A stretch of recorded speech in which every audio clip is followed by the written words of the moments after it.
षष्ठ श्रेणीर समस्त विज्ञान छात्र छात्री मानू यही वीडियो को स्वागत। आज आम यही श्रेणी रे विज्ञानर आम पृथ्वी विषय रे पढ़िबा। आमे पृथ्वी रे बास करू। समतल भूमि, पहाड़, मरुभूमि, नदी, ह्रद और सागर इत्यादि को नहीं आमर यही पृथ्वी गठित। यही विषय को आमे विश्लेषण करिला बेले चारिटी मुख्य कथा को नहीं आलोचना करिबा। आस पृथ्वी को जानिबा। पृथ्वीर गठन, जलचक्र, पृथ्वी और सौर जगत यही समस्त विषय रे आमे पुंखानुपुंख भाव रे आलोचना करिबा। पृथ्वीर आकार पेंडु परी गोल। आमे पृथ्वीर जेउ अंश देखू ताहा आमको समतल लागे, कारण विज्ञानर अग्रगति जोगु पृथ्वीर फटचित्र चंद्रपृष्ठर उठी पारुछि। यही फटचित्र यार आकार गोल बोली आमे स्पष्ट धारणा करि पारिछु। जेपरी आमको चंद्र गोल देखा जाए, सही परी चंद्र पृष्ठरु पृथ्वीर आकार मध्य गोलाकार दिसे। पृथ्वी अनवरत महाकाश रे निज चारिपटे घूरिबा संगे संगे सूर्य चारिपाखरे बोलु थाए, किंतु आमे ताहा जानी पारु ना। यार कारण कौन? आमे समस्ते बस रे बसी कौनसी स्थान को निश्चित भाव रे जाइथिबा। बस चालुथिबा समय रे आमे मध्य बस र गति सह गति करूछे, किंतु आम पाख लोक गड़ी जाउथिला बेले गति करुथिला बेले जना पड़ू न थाए, कारण बस र गति सह आमे ओ आम पाख लोक गति करुछे। तेणु आमे परस्पर गति करुछु बोली जानी पारि न था। सही परी पृथ्वीर गति संगे संगे आमे मध्य गति करुछे। तेणु आमे परस्पर परस्पर गति संबंध रे किछि जानी पारु नाहु। आउ पृथ्वीर आकार बहुत बड़ होइथिबारु एहाकु संपूर्ण भावे देखि न पारि एहार गति विषय रे जानी पारु नाहु। पृथ्वी सूर्य चारिपाखरे एक निर्दिष्ट पथरे घूर्णन करे। यही पथ को कक्षपथ कुहा जाए। पृथ्वी मध्य निज चारिपाखरे घूर्णन करे। पृथ्वी मध्य देई जाइथिबा एक काल्पनिक रेखा को केंद्र करी घूरे। यही काल्पनिक रेखा को अक्ष कुहा जाए। यही घूर्णन जोगु पृथ्वीर विभिन्न अंश सूर्य आड़कू रही थाए।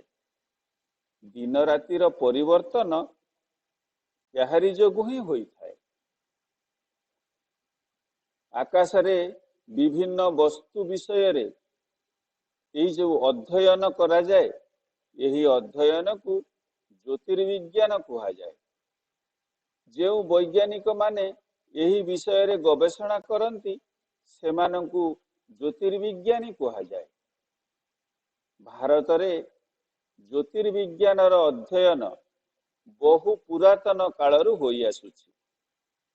आर्यभट्ट ओ भास्कर यही दुई जन भारतर प्रसिद्ध ज्योतिर्विज्ञानी मध्यरु अन्यतम। सेमाने आकाश रे अनेक तारका और ग्रहाणु पुंजर गति संबंध रे अनुसंधान करी तथ्य संग्रह करिथिले।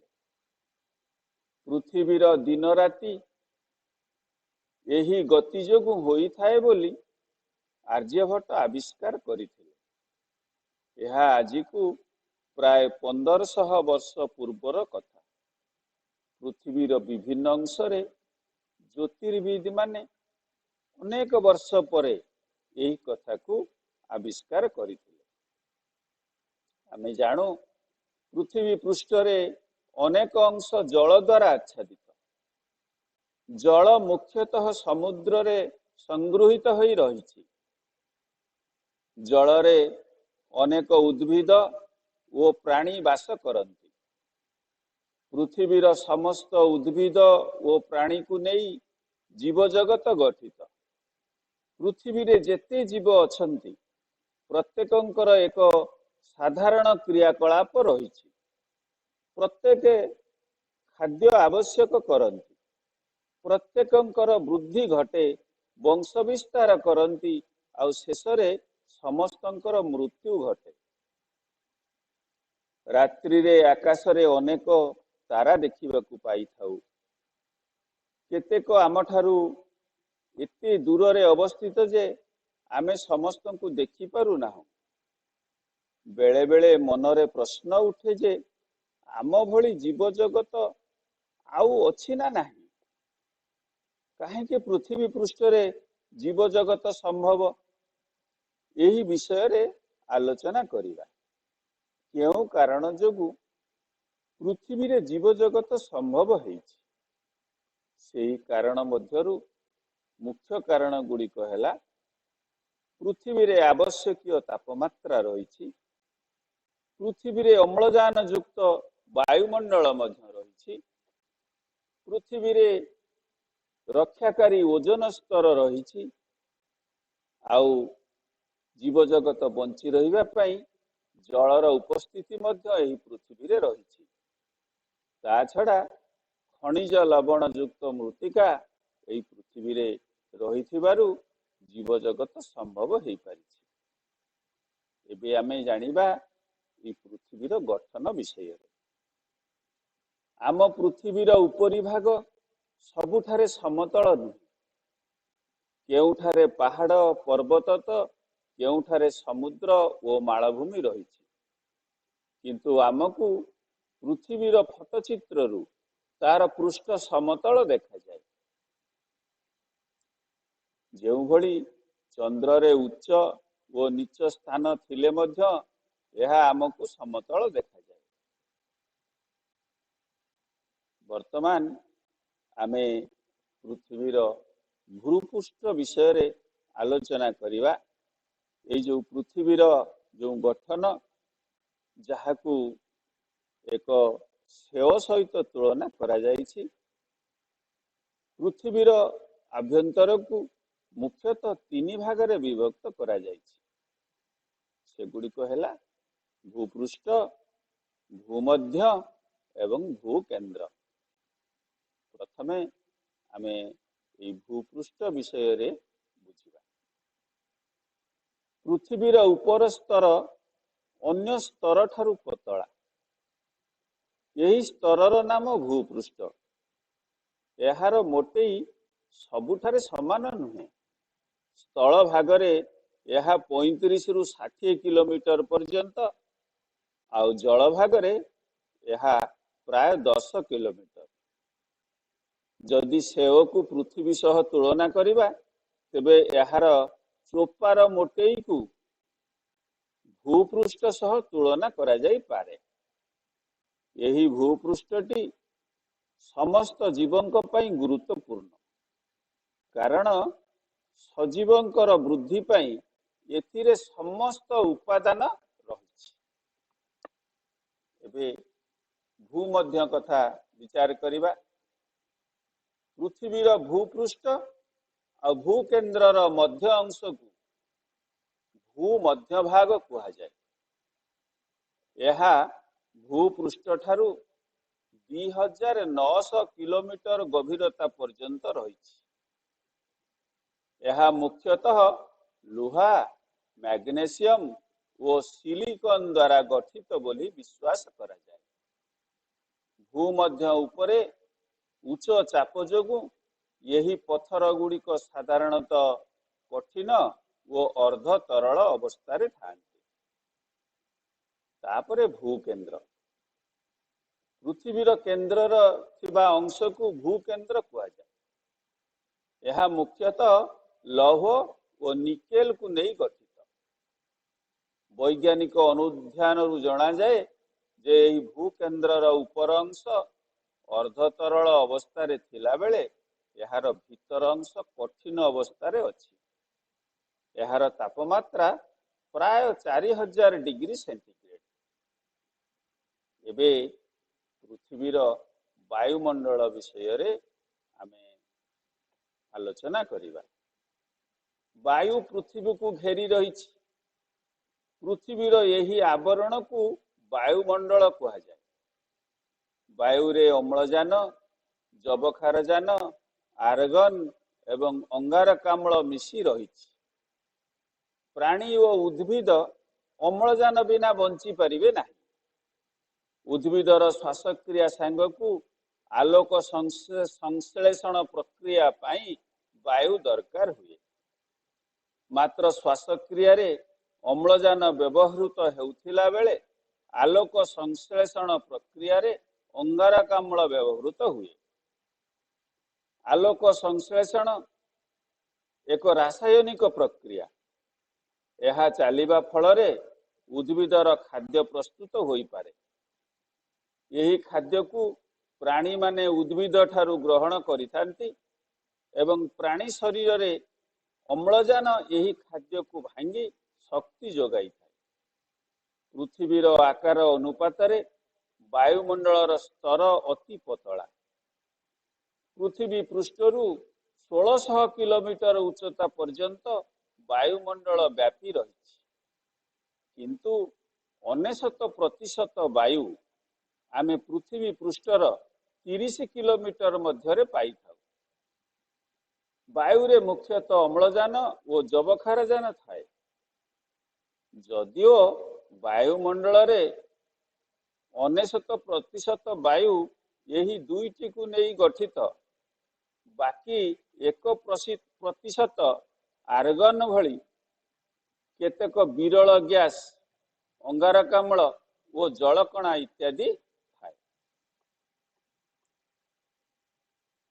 ଆମେ ପୃଥିବୀ ପୃଷ୍ଠରୁ ଯେତେ ଉପରକୁ ଯିବା, ବାୟୁର ସ୍ତର ସେତେ ପତଳା ହେବ।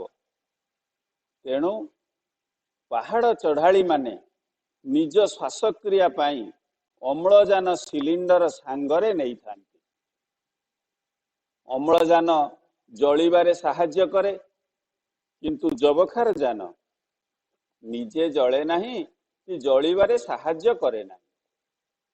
ବାୟୁମଣ୍ଡଳରେ ଯବକ୍ଷାରଜାନ ଉପସ୍ଥିତି ହେତୁ ଏହି ଯବକ୍ଷାରଜାନର ଉପସ୍ଥିତି ବହୁତ ଅଧିକ ହେତୁ ଏହା ଜୀବଜଗତ ପାଇଁ ଏକ ବରଦାନ। ଏହା ଦହନୀୟ ପଦାର୍ଥର ଦହନ ମାତ୍ରାକୁ କମାଇଥାଏ। ଯବକ୍ଷାରଜାନର ବହୁତ ବ୍ୟବହାର କୃଷି କାର୍ଯ୍ୟରେ ସାର ରୂପରେ ବ୍ୟବହାର ହୁଏ। ବାୟୁରେ ଥିବା ବିଭିନ୍ନ ଉପାଦାନର ଅନୁପାତ ଏବେ ଆମେ ଜାଣିବା। ବାୟୁରେ ଯବକ୍ଷାରଜାନ 77% ଅଧିକ ଅଛି। ଅମ୍ଳଜାନ 21% ଭଳି ରହିଛି। ଅଙ୍ଗାରକାମ୍ଳ 0.03%, ବିରଳ ଗ୍ୟାସ 0.80%, ଜଳୀୟ ବାଷ୍ପ 1.40%, ଧୂଳିକଣା ଓ ଅନ୍ୟାନ୍ୟ ଗ୍ୟାସ 0.01% ରହିଛି। ସୂର୍ଯ୍ୟଠାରୁ ଆସୁଥିବା ଆଲୋକ ଓ ତାପ ପୃଥିବୀ ପୃଷ୍ଠରେ ସିଧାସଳଖ ନ ପଡ଼ି ବାୟୁମଣ୍ଡଳ ମଧ୍ୟ ଦେଇ ପୃଥିବୀ ପୃଷ୍ଠରେ ପଡ଼ିଥାଏ। ବାୟୁମଣ୍ଡଳ ସୂର୍ଯ୍ୟଠାରୁ ଆସୁଥିବା ତାପକୁ ଶୋଷଣ କରି ଜୀବଜଗତ ପାଇଁ ଆବଶ୍ୟକୀୟ ଉଷ୍ମତା ଯୋଗାଇଥାଏ। ଓଜୋନ ସ୍ତରର ଉପସ୍ଥିତି ଯୋଗୁଁ ସୂର୍ଯ୍ୟଠାରୁ ଆସୁଥିବା କ୍ଷତିକାରକ ଅତିବାଇଗଣୀ ରଶ୍ମିକୁ ଶୋଷଣ କରି ଏହି ସ୍ତର ପୃଥିବୀକୁ ଆବଶ୍ୟକୀୟ ପରିମାଣର ସୂର୍ଯ୍ୟ କିରଣ ପଠାଇଥାଏ। ବାୟୁମଣ୍ଡଳର ଉପସ୍ଥିତି ଯୋଗୁଁ ପୃଥିବୀ ଅତ୍ୟଧିକ ଗରମ ବା ଅତ୍ୟଧିକ ଥଣ୍ଡା ନୁହେଁ। ପୃଥିବୀ ପୃଷ୍ଠରେ ଜୀବନ ସମ୍ଭବ ପାଇଁ ଏହା ମଧ୍ୟ ଏକ ମୁଖ୍ୟ କାରଣ। ପୃଥିବୀ ପୃଷ୍ଠରେ ପାଗର ପରିବର୍ତ୍ତନ ପାଇଁ ମଧ୍ୟ ବାୟୁମଣ୍ଡଳ ଅନେକାଂଶରେ ଦାୟୀ। ଉଦାହରଣ ସ୍ୱରୂପ ପୃଥିବୀ ପୃଷ୍ଠର ବିଭିନ୍ନ ସ୍ଥାନରେ ଉତ୍ତାପ ଓ ଆଲୋକ ଗ୍ରହଣ କ୍ଷମତା ବର୍ଷ ସାରା ଭିନ୍ନ ଭିନ୍ନ। ଏହି କାରଣ ଯୋଗୁଁ ପୃଥିବୀର ଗୋଟିଏ ସ୍ଥାନରେ ଗରମ ଅନୁଭୂତ ହେଉଥିବା ସମୟରେ ଅନ୍ୟ ସ୍ଥାନ ଥଣ୍ଡା ହୋଇଥାଏ। ଭିନ୍ନ ଭିନ୍ନ ପୃଷ୍ଠର ତାପମାତ୍ରା ଅନୁଯାୟୀ ତାହା ସହିତ ଲାଗିଥିବା ବାୟୁମଣ୍ଡଳ ଥଣ୍ଡା ବା ଗରମ ହୋଇଥାଏ। ଏହି କାରଣ ଯୋଗୁଁ ବାୟୁର ପ୍ରବାହ ଘଟିଥାଏ। ବାୟୁର ପ୍ରବାହ ଯୋଗୁଁ ବାତ୍ୟା, ପ୍ରବଳ ବେଗରେ ବାୟୁର ଚଳନ ହୋଇଥାଏ। ଆମେ ପୋଷାକ ସଫା କରି ବାହାରେ ଶୁଖାଇଥାଉ। ବେଳେ ବେଳେ ମନରେ ପ୍ରଶ୍ନ ଉଠେ, ଏହି ପୋଷାକରେ ଥିବା ଜଳୀୟ ଅଂଶ ଗଲା କୁଆଡ଼େ? ଏହି ଜଳୀୟ ଅଂଶ ଜଳୀୟ ବାଷ୍ପରେ ପରିଣତ ହେଲା। ଯେଉଁ ପ୍ରକ୍ରିୟାରେ ଜଳ ଜଳୀୟ ବାଷ୍ପରେ ପରିଣତ ହୁଏ ତାହାକୁ ବାଷ୍ପୀକରଣ କୁହାଯାଏ।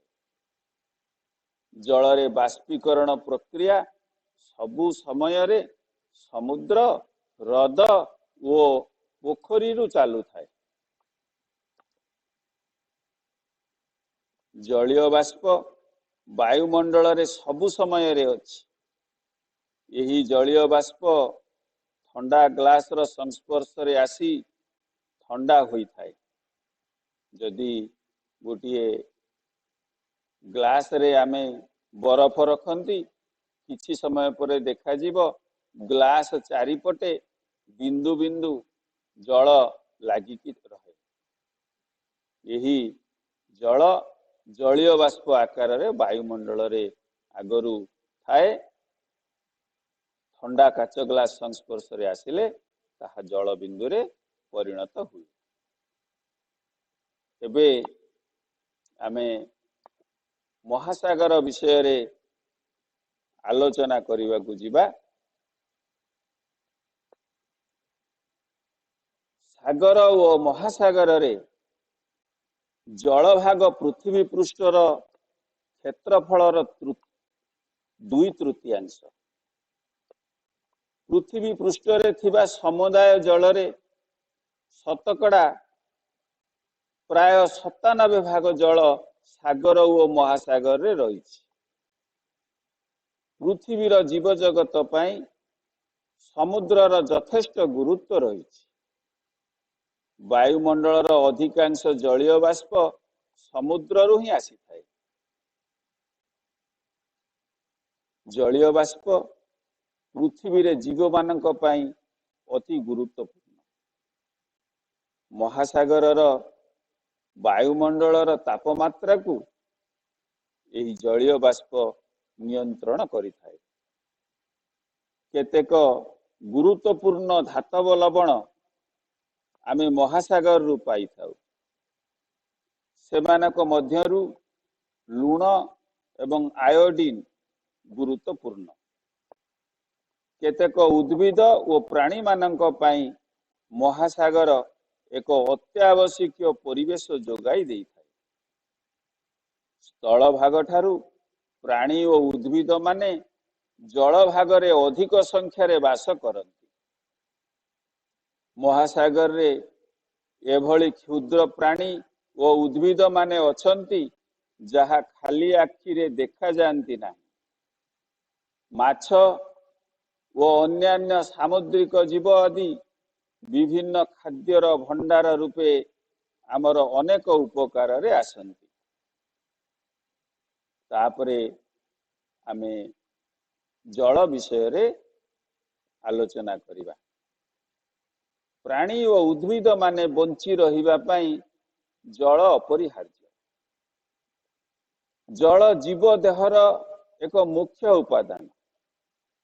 ମନୁଷ୍ୟ ଶରୀରର ଓଜନର ପ୍ରାୟ 70% ହେଉଛି ଜଳ।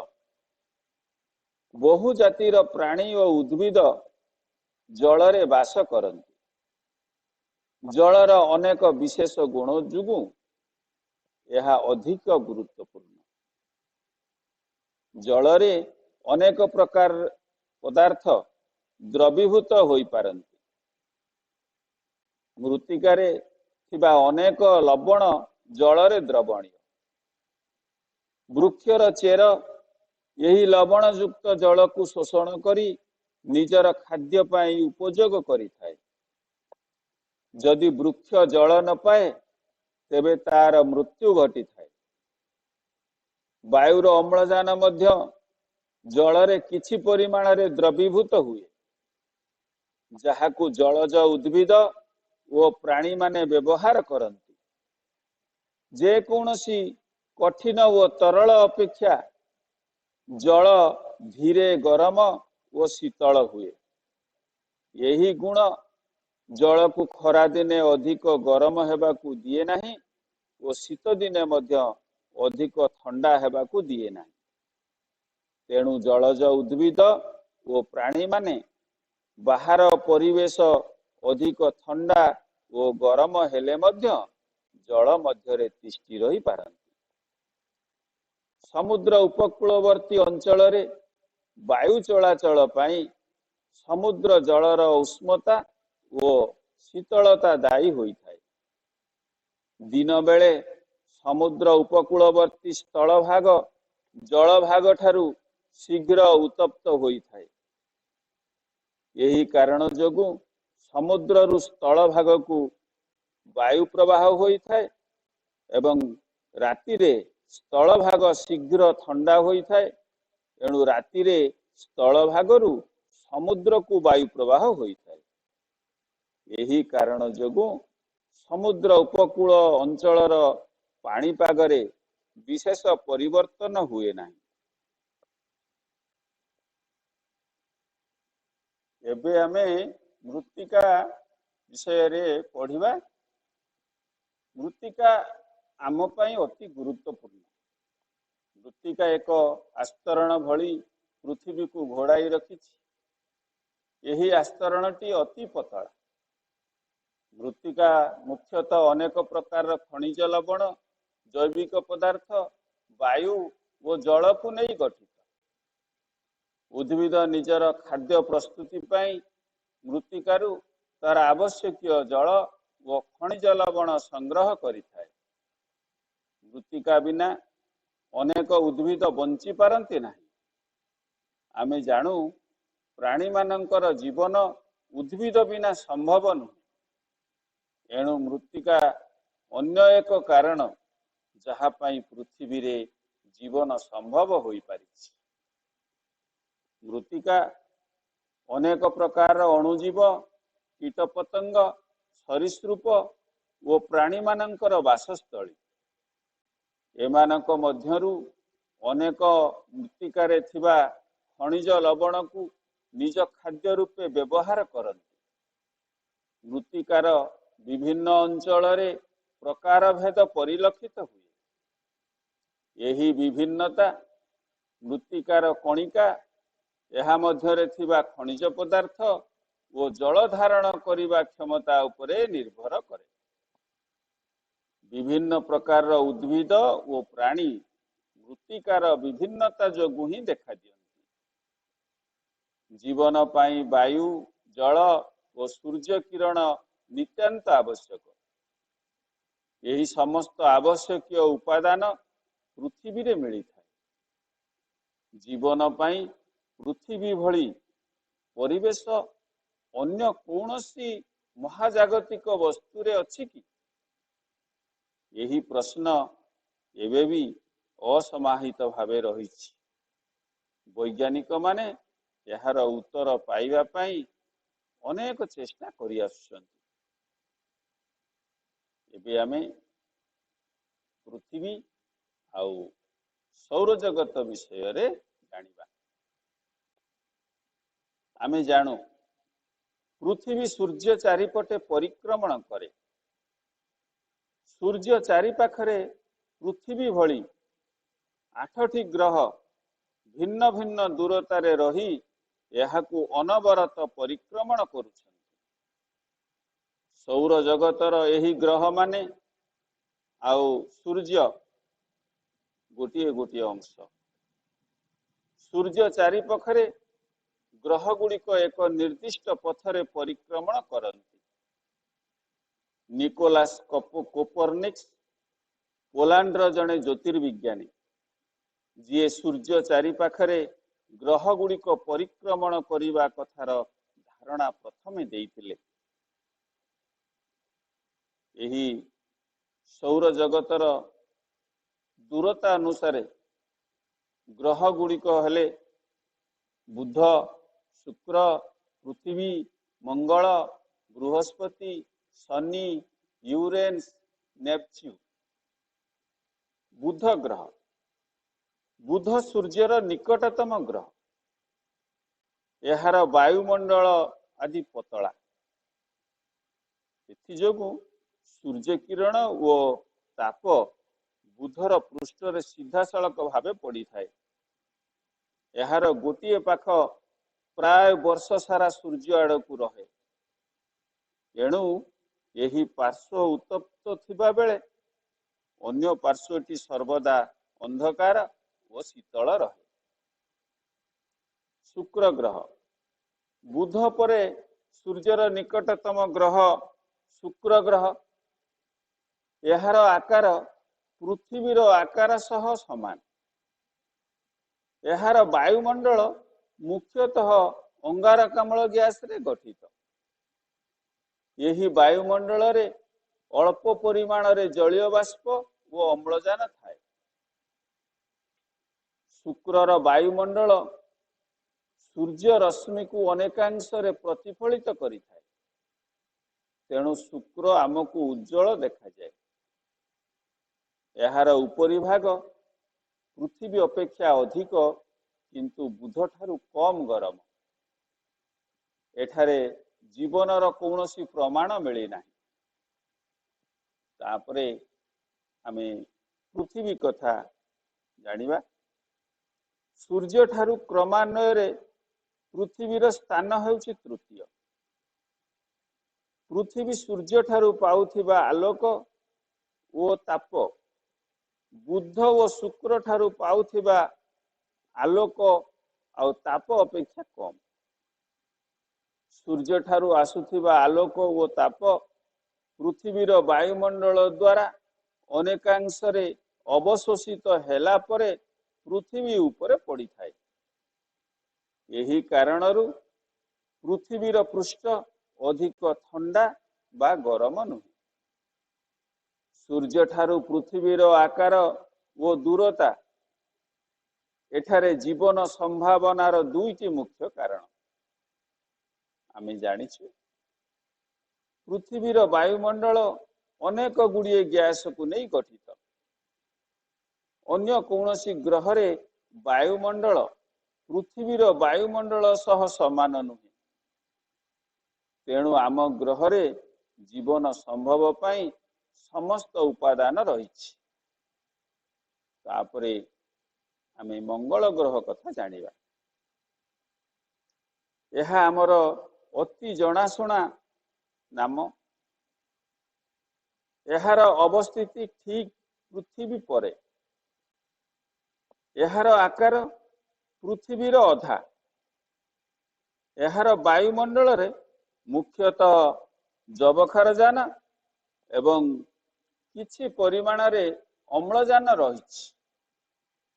ବୈଜ୍ଞାନିକମାନେ ମଙ୍ଗଳର ଉପରି ଭାଗର ଅନୁସନ୍ଧାନ କରି ଏଠାରେ ଜୀବନର ସମ୍ଭାବନା ପ୍ରତି ଆଶା ପ୍ରକାଶ କରିଛନ୍ତି। ଶୁକ୍ର ଓ ମଙ୍ଗଳ ଏହି ଦୁଇଟି ଗ୍ରହର ପୃଥିବୀ ସହିତ କିଛି ସାମଞ୍ଜସ୍ୟ ରହିଛି। ସୌର ଜଗତର ଅନ୍ୟ ସମସ୍ତ ଗ୍ରହ ପୃଥିବୀ ଠାରୁ ବହୁ ଦୂରରେ ଅବସ୍ଥିତ ଯୋଗୁଁ ଅତ୍ୟନ୍ତ ଥଣ୍ଡା। ସୂର୍ଯ୍ୟ ଠାରୁ ଦୂରତା ଅନୁଯାୟୀ ଅନ୍ୟ ଗ୍ରହ ଗୁଡ଼ିକର ନାମ ବୃହସ୍ପତି, ଶନି, ୟୁରେନ୍ସ ଏବଂ ନେପଚ୍ୟୁନ୍। ଏହି ଗ୍ରହରେ ଜୀବନର ସ୍ଥିତି ବିଷୟରେ କୌଣସି ସନ୍ଧାନ ମିଳିନାହିଁ। ପୃଥିବୀ ବ୍ୟତୀତ ଅନ୍ୟ କୌଣସି ଗ୍ରହରେ ଜୀବନର ସ୍ଥିତି ନାହିଁ। ଏଇ ଯୋଉ ବିଷୟ ଆମେ ଅଧ୍ୟୟନ କଲେ, ଏଥିର ଯୋଉ ମୁଖ୍ୟ ଆଲୋଚନାର ବିଷୟ ଥିଲା, ଆସ ଆମେ ପୃଥିବୀକୁ ଜାଣିବା, ପୃଥିବୀର ଗଠନ ସମ୍ବନ୍ଧରେ ଜାଣିବା, ଜଳଚକ୍ର ଏବଂ ପୃଥିବୀ ଆଉ ସୌରଜଗତ, ଏହି ସମସ୍ତ ବିଷୟରେ ଯାହା ଆମେ ଅଧ୍ୟୟନ କଲେ ତାକୁ ବାରମ୍ବାର ଶୁଣିବା, ଅଭ୍ୟାସ କରିବା। ଧନ୍ୟବାଦ।